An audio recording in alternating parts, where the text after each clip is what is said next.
Patuloy pa rin ang suporta ni Pangulong Rodrigo Duterte sa ating mga sundalo. Sa katunayan, nakatakdang dumating ngayong hapon ang Pangulo sa Cebu City para bumisita sa Camp Lapu-Lapu. May report ang aming kasama, ang si Marita Muahe, live. Nakatakdang dumating si Pangulong Rodrigo Duterte sa Cebu City ngayong hapon para nga bumisita dito sa Central Command sa Camp Lapu-Lapu. Sa pagdating mamaya ng Pangulo ay magsasagawa ito ng isang situation briefing at pagkatapos nito ay kakausapin niya ang mga sundalong nakadeploy dito para personal na kumustahin ang mga ito.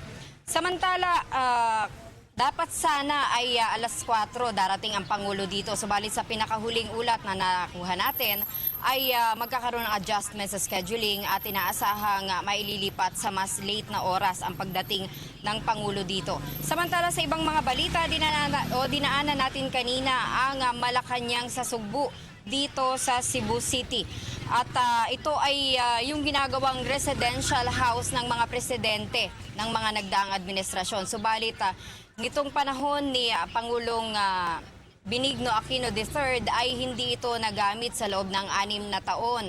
Dahil nga sa bukod sa tinamaan ito ng lindol sa Central Visayas noong taong 2013 ay napabayaan na nga ang nasabing building. Hindi rin tayo nakapasok kanina dito sa Malacanang sa Sugbo dahil sa ginagawa o ongoing ang renovation sa loob nito.